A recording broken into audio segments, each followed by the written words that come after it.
heavy styles. So this is Ultima versus Igginator, round 5 of the losers bracket. Yeah, Druid versus Paladin. Let's yeah, I had a good nice break. I'm ready to go. And yeah, if I remember from Igginators, it's not quite full aggro Druid, and if I remember from Ultimas, it's not quite full Mysterious Challenger Paladin. I don't think it's Reno Paladin though. It's something else. He does play Coghammer, just something I remember about his deck, and Igginator does play. He does play the Living Roots, so yeah, this is about the time where I should be able to remember his deck. But these Reno games, man. Speaking of Reno games, Ultima does have a Reno lock coming up, as well as another really strong aggro Druid, and Igginator after this actually has his Paladin and Warlocks left. So Paladin's pretty standard kind of. It's not Secret Paladin, it's kind of a mid-range Paladin, and his Warlock is a kind of a demony variant, if I remember correctly. By the way, interesting games, let's get to it. Pretty standard openers though. Like, the most standard openers you can get, honestly. There's really not much of a difference between these openers and a lot of the other openers. Pretty normal exchange, don't want to leave a Night Juggler up. Muster of Battle's a reason. You know, is there a reason to this madness, you ask? Yes. Yes, there is.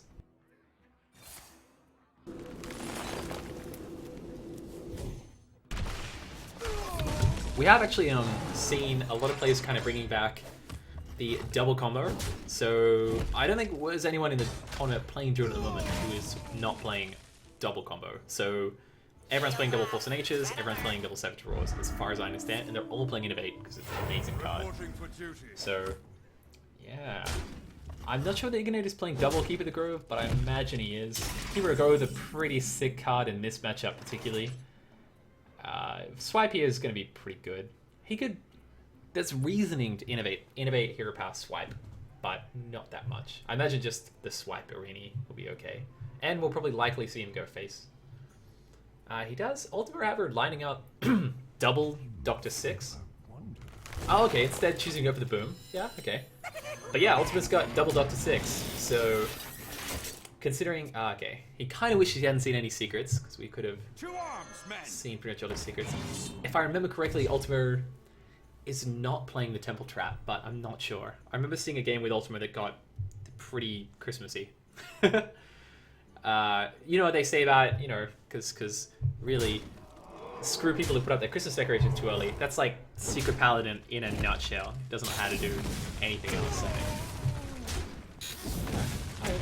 Pretty poor boombots there, but not the worst. I don't think we're going to see a Force of Nature, and I imagine he's going to want to get rid of some of the beefy minions here. Swipe's still not the worst thing you can do, because you could swipe the 3/3. He'd be missing out on 7 damage. And 7 damage right now is pretty big, because that you're better off putting Paladin on a clock than anyone else. Because you gotta remember that, like, Paladin secrets, there's only one that stops damage. There's really only one. Unless they get a Torn Out, which they don't have, the only Paladin secret which will stop direct damage is Get Down. So, yeah, I mean, why not just go face? Pretty strong play. It's not like you really care about a 2/4 anyway. And plus, you know, it doesn't matter for Dr. Six. He does not need minions up. That's why he's possibly kind of broken.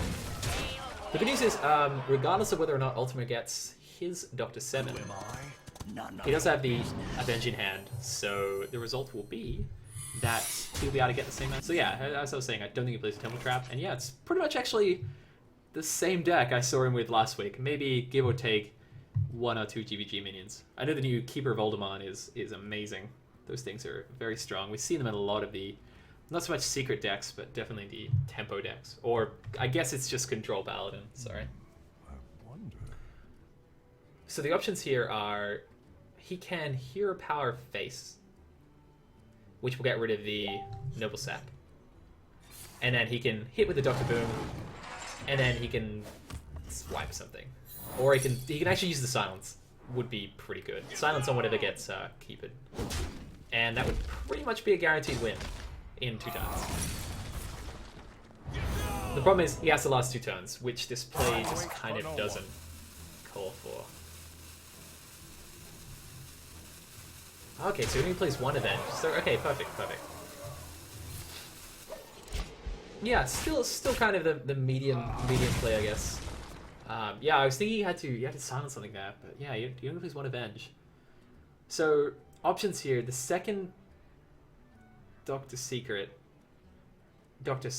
rather, is good, and would basically mean that the Druid would be forced to heal. Because you could just tap base, put down a Doctor Six. Oh, okay, no, choosing. Yeah, I really think Doctor Six is just stronger. I just feel like he would have been unkillable this particular. Oh no, would he have? Yeah, he would have been really unkillable. Like he's seen the innovate, so he'd be pretty much unkillable. He knows there's on another noble sack. Yeah, I really wish he'd just gone face there. Well played. Well, yeah, or you just do this. Yeah, Ultima realizing that, yeah, pretty quick victory for Igginator. I don't know, I would have preferred the other Doctor. Not that it would have actually mattered in the end, just because he had an extra 2 damage. But yeah, it goes to show kind of how the cookie crumbles, kids? Anyway, regardless, we are going to see Igginator take a quick game 1 with his Druid. Meaning that he still has Warlock and Paladin to play, and Igginator can choose any number of things. And I imagine he'll maybe want to save his Reno Lock till last, so we'll see what happens. Anyway, good stuff, guys. So yeah, mind games begin. They probably have a pretty good idea of what each other's decks are. I would say Iggy definitely wants to try and avoid queuing a Secret Paladin into Reno Lock. And I imagine Ultima doesn't want to do his Reno Lock into a fast Druid. So yeah, that's where I see. So I would say for Ultima, rather for Iggy, the safest bet's Paladin, and in which case, yeah, I think it becomes Reno Lock. Okay, I'm so wrong. All good. We'll fight with honor. Your soul shall be mine. All good. Totally wrong. Both totally backwards. Not the worst thing. Okay, well, we're going to see a Warlock versus Paladin, as opposed to... I did say Warlock Paladin, but the other way around. Maybe Iggy's not aware of the Reno Lock, and maybe Ultima doesn't feel so bad about the Reno Lock. Or he feels a lot worse about the Reno Lock against Paladin.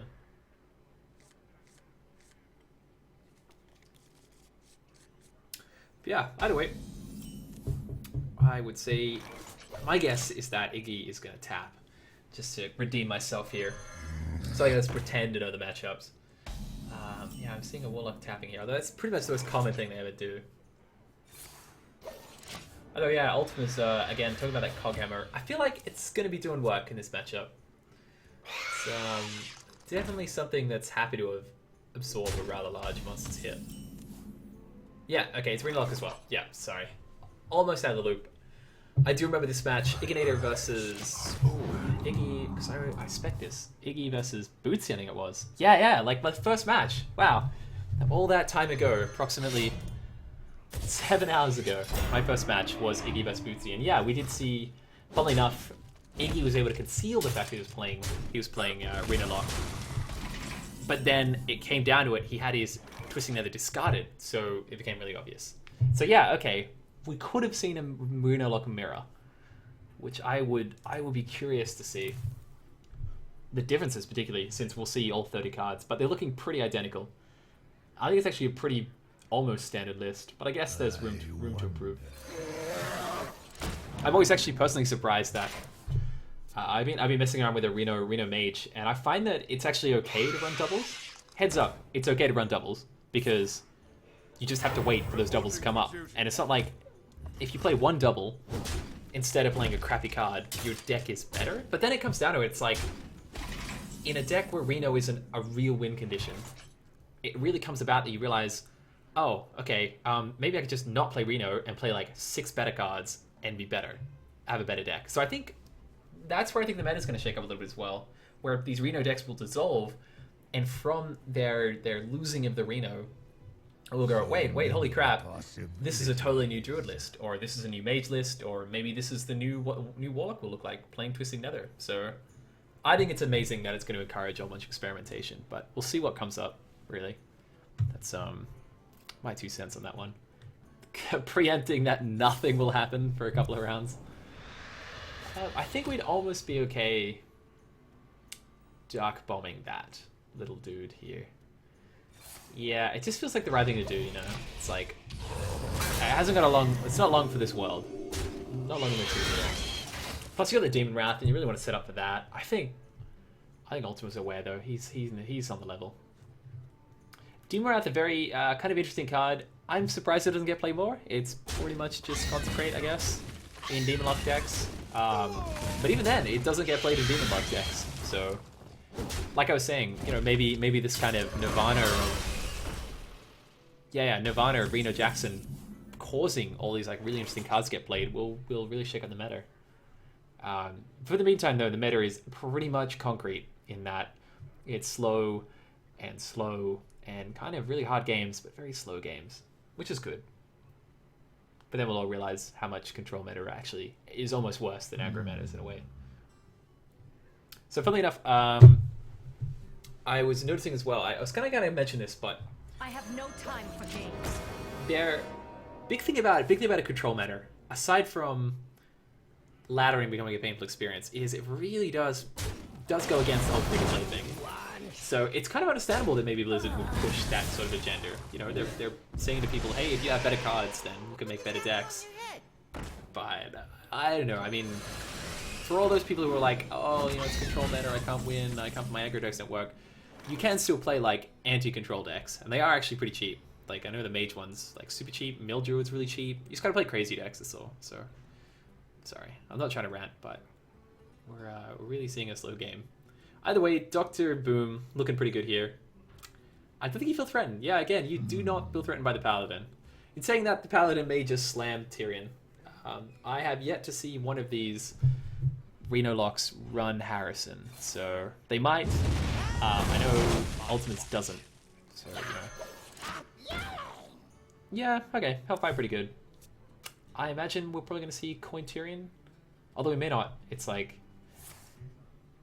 yeah, no, it's good. It's definitely on tempo. It's not like you're a warlock and you just tap it. It's not better. Problem I'm seeing with this is that, I mean, Igginator is not actually that low. And so, yes, he's going to get, well, he might have gotten a massive weapon, presuming the warlock didn't have an answer for it, but yeah, I mean, like, Unity 15, it's like, oh, so what? I'm like Reno Lock. I actually could not care less. And now we're at this kind of, like, dilemma where, yeah, I can't see Ultima really pulling this back after that. Maybe if it had been one or the other. If it had been just the silence, it would have been cool. If it had been just a removal and then he got a weapon, he would have been fine. But I feel like the combinations have been brutal. Because even if it had been just the silence, he had the Kong Hammer to kind of back it up. And we'll see how it plays out. Warlock does have the Reno Jackson. Yeah. So we'll see how that goes. I don't think he's dying anytime soon, is all I'm saying. Oh yes, Iggy plays the Fugin and Starleg. Oh, I missed this deck. Oh, he was actually, that's right, he was chatting me a while ago and saying, hey, he got Thaddeus in one of his games. So if he won with that game, then, you know, Thaddeus kind of carried him here, and, well, who knows? Who knows? I have a hard time convincing him otherwise, I think. Oh, definitely, that was a big deal. We do, in saying all this, like, well, actually, no, Warlock's in a good position. He's got Jiraxis, he's got the Demon Wrath, he's got, even Fugin's not the worst thing. I'm sure he'd wish he had, oh, it's a good one. Yeah, it's the 4-7. The 7-4 is just bad. It's just like a bad salty dog. Well, I mean, it's a good salty dog, but it's just bad. Might see a Demon Wrath here. Probably not, though. Oh yeah, no, Demon Wrath's still good. What's the secret again? Oh yeah. Oh, so it'll be... Haldor was the first play? No, Juggler. That's lucky. That's pretty lucky. we could potentially see him Shadow Flame, but I doubt it. I imagine he'll just Fugue in. Yeah, really kind of almost pressing lethal with the Jiraxxus hit. Ooh, 5.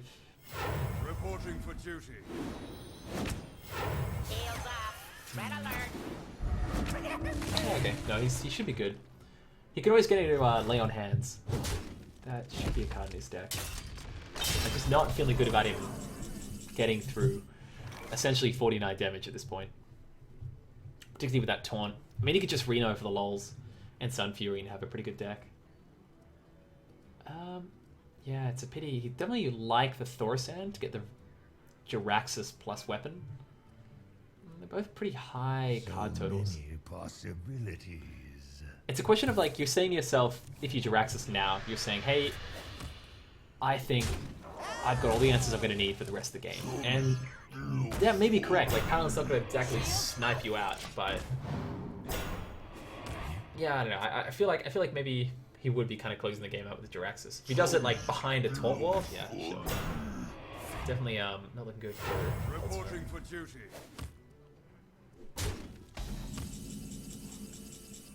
Oh, even a Mortal Coil as well. That would make for a really strong turn. Jiraxxus in a Mortal Coil. Or you could try and give it a Mortal Control tech. I guess. Yeah, I guess either one's good. I like both. I think I prefer Jiraxxus just because it kind of says, hey, yeah, resistance is futile. that would be the takeaway from Jiraxxus, I think.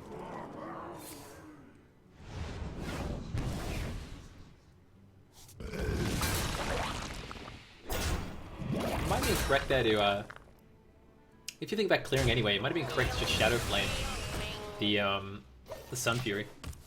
Just because you push a little bit extra damage, you're threatening a little bit of lethal. So what else are you going to use it on? You've got Twisting Nether for board clear as well. Reporting for duty. So yeah, we could see a pretty big. Oh, there it is. Ah, oh, so no, do it. He's got lethal. 4, 7, 9. Yeah, he's got lethal. He's got a Shadow Flame to Starleg. Come on, it's not like he's revealing. It's not like he's not revealing anything. Do it. The victory. Ah, okay, never mind. But yeah, well played, Igginator. Yeah, just kind of able to eke out a win. Got the board control, which usually doesn't happen as a relock, but he got it. And then Paladin just kind of, yeah, run out of answers. Really knew that Divine Favor, I think, would have been the way to go. Particularly in a deck that's not typically known to play Pyromancer quality. Either way, card quality prevails. Well played to Igginator. Again, yeah, I almost totally forgot. So yeah, Ultima trying again with the Secret Paladin into, yeah, Igginator's more control-orientated Paladin. Really big difference just being no secrets and Keeper of Ultima.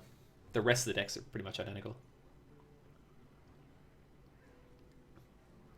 Oh, of course, when you don't run secrets, you generally don't play the Mysterious Keeper. I think as well, Igginator actually runs Murloc Knights, if I remember. We'll see. It's been a while. It's been like 6 hours. But yeah, I think as well, particularly against Paladin, infinite minions are really good. Like, really good. And outside of Trucive, they don't really have a good way to deal 4 damage. Particularly if he does get the Raid Leader and then he's like, you know, he's got 6 damage to get through. That's not a normal number for Paladin to pull.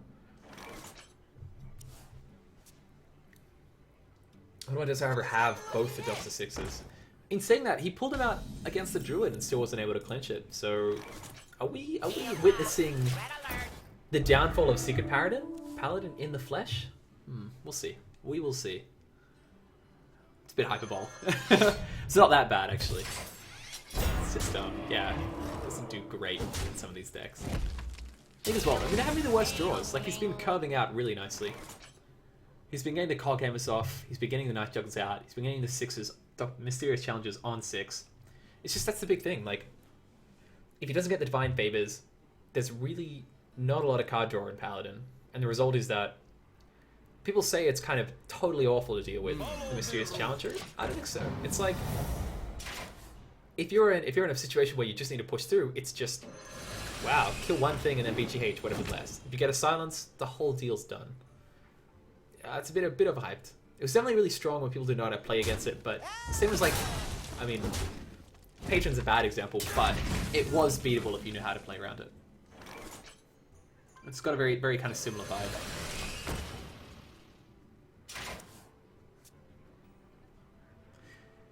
Either way, Sludgebelcher is pretty strong here. He is pushing the damage on. Igginator's got a really dead hand. He might actually run out of minions in a bit. He's gonna have like a really just a tempo outdoor Peacekeeper. He'd go for the Equality Consecrate, but that feels awful where your opponent's got a weapon. Plus, you'd rather save that after turn 6, since you very much know it's a Secret Paladin. I like that Ultima is playing these spiders. I think that's well, Haunted Creepers rather.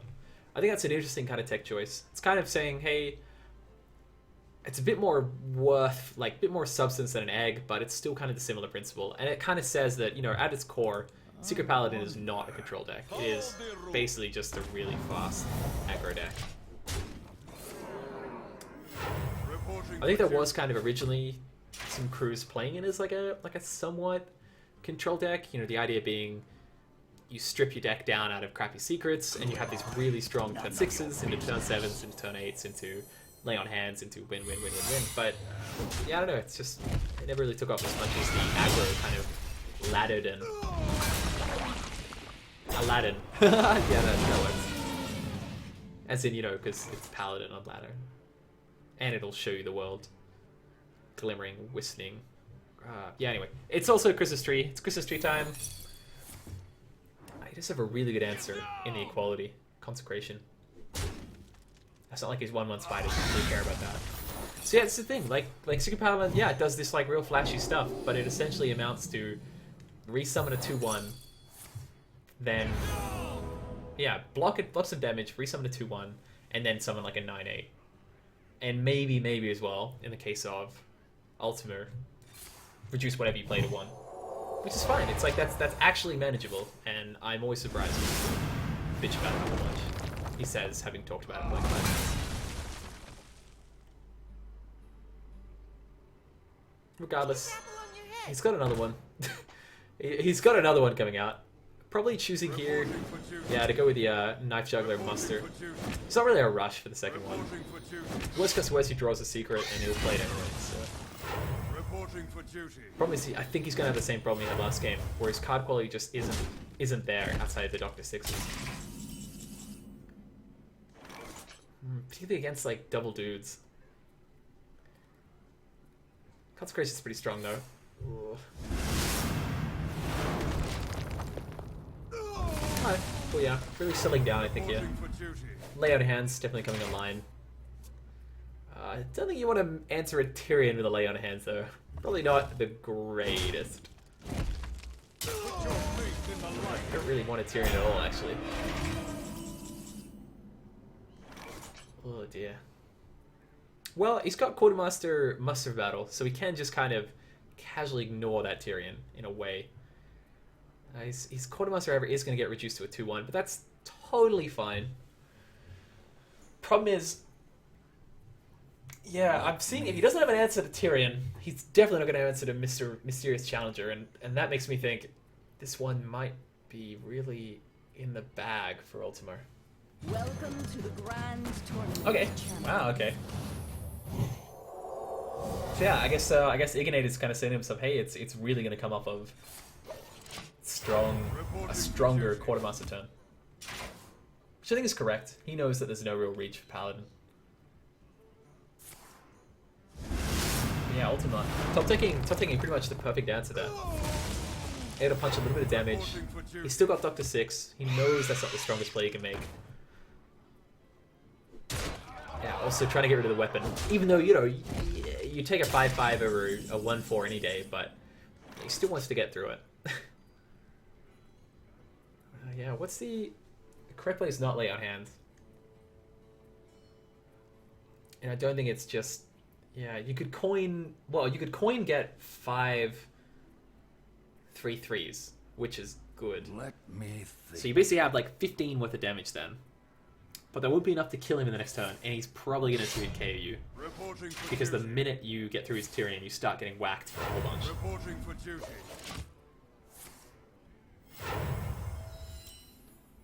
To arms, men!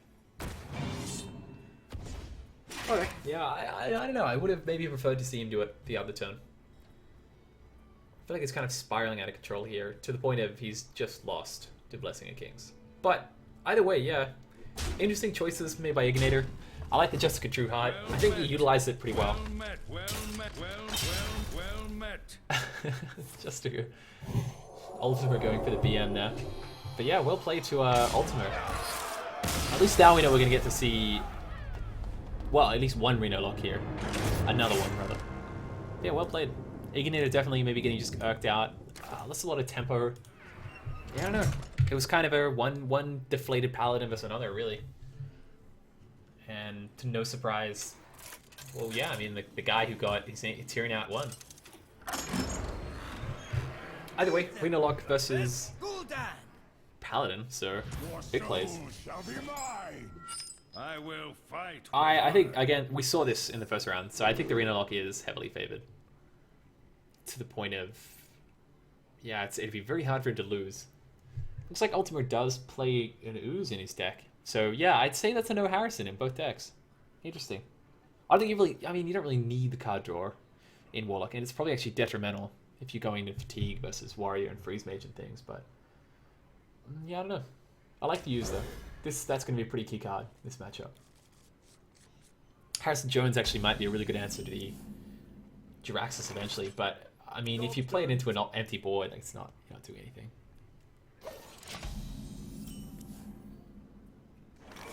Shields up. Red alert. I think it's until recently I started like really kind of making strides with some control decks. I never realized that if you don't have a play on turn 1, it'll say drop done and then kind of like stop you from doing anything. I'm glad it does give you the time to think though. I'll say that. There've been turns where, like, particularly on something Patron, for instance, where you're like, oh, it's this, I've got to work this out, and you have to, like, you know, say you like drew like X amount of damage. Yeah, anyway, Reporting for fun duty. fact. Pretty strong start here. I feel like it's going to be a tempo Harrison Jones rather than a Jiraxxus weapon killer. So we're definitely going to see Sludge Belcher come out before that. But yeah, welcome to From the void, I potentially the strongest combo in the game. 3/4, a 4 mana 3/4 that summons a 9/7. Yeah, that's bonkers. It's that thing is terrifying. And there's a problem as well because there's so many silence targets in Reno Lock that reporting for it's duty. sometimes okay to silence the Void Caller, but again, Void Callers can be like fake outs. Like they could be like Void, you know, whatever. They can be no callers or something, or whatever. My shield for Argus. I don't think that changes it though. Problem is, the way he kills the Void Caller is the same as the way that he kills the Mal'Ganis. If you can hold off on it, so by, say, playing Sludge Belcher, and then get his BJH, he'll feel pretty good. So basically saying that, you'll be basically telling the War, you know, he'll be telling the Warlock that he has to tap the next couple of turns. Okay, choosing to go for the equality consecration thing.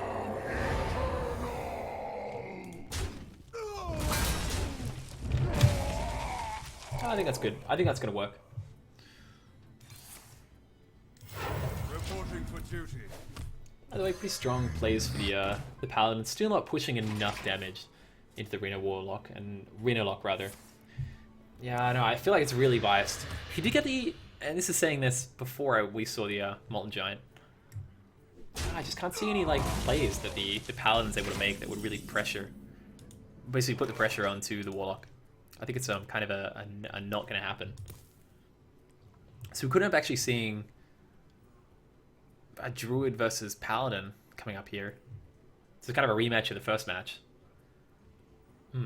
They're kind of like playing their matches out in reverse. I wonder. Either way, interesting stuff. Maybe if he gets the Knife Juggler into another muster would feel pretty good. Or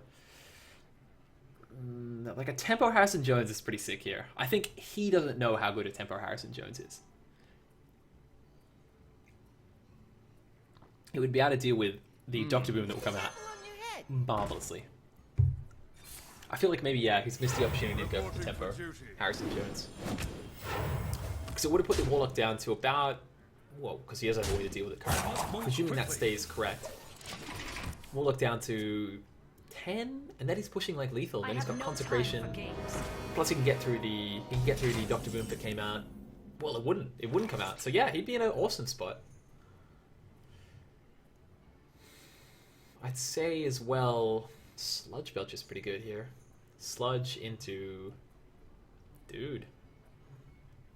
Well, problem being if both juggles, if one juggle hits Sylvanas, you don't want the second juggle to hit because it'll make Sylvanas be able to die to the Sludge Belcher, which is awful. Reporting for duty. To arms, men. We'll see. This is well, it.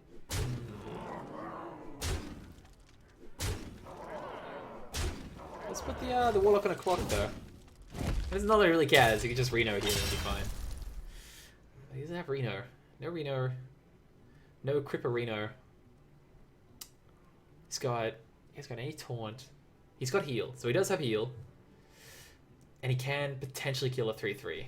Whoa, claim a 3/3. Okay, and then he Molten Giants. Then heals to the 11. And then Silence One. Yeah, he is. Is he still out of range? 6, 8. Oh, he's one off. Oof. Oh. It's close. One off. One short. So, ugh. Yeah. That does mean that, if I remember, there wasn't a Brewmaster in this deck. So that does mean that's the last time the Healbot can be used. And we know he's only playing one. Let me think. I'd say as well he's playing the Braun. Yeah, he is playing the Braun variant. So he would have been pretty happy to get maybe the Braun off there, but either way, yeah, he's kind of choosing here. If he consecrates, yeah, it's just one damage short, really. It's Follow the rules. okay. Yeah, this is pretty sick. He can still push for it next turn. Like he's still yeah, Renode. Because even yeah, he's got to get Reno. This will be the Reno. Oh my god, no! He's gonna cry. Oh dearie dear. Ultima, don't BM. Don't BM, man. Ah, there he goes. Oh no. Yeah, well, I called it, but oh man. The Renos are real. Jeez, that was actually like, well, I mean, he could have got taunts, but yeah, that was probably the one card in his deck that would let him do that. That is ridiculous. This deck is a joke.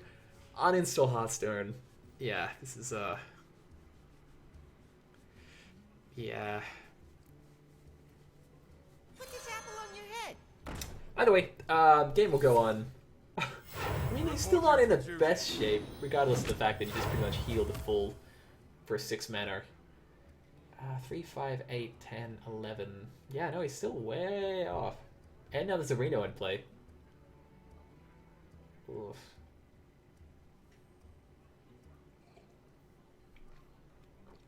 If he starts trading here, he's got nothing, really.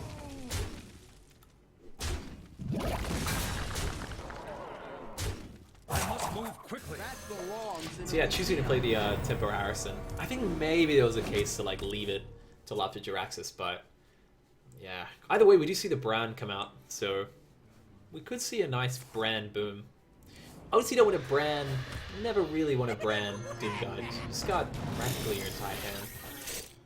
He does have a Jiraxis. He has seen the Harrison. Yeah, the Warlock must be feeling good here.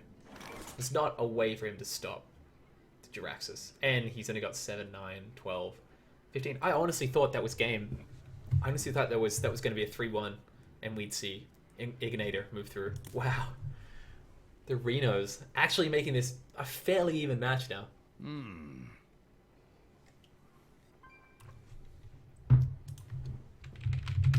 Yeah, either way, Igginator weighing up his options.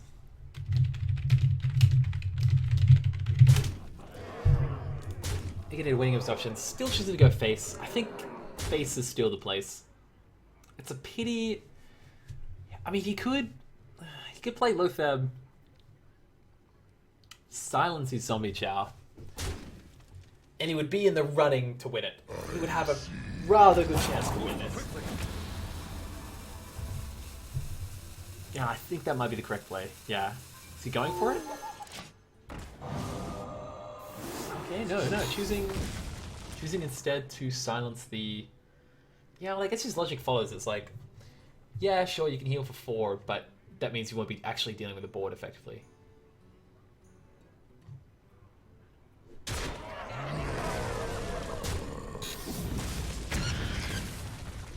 Again, praying for a miracle.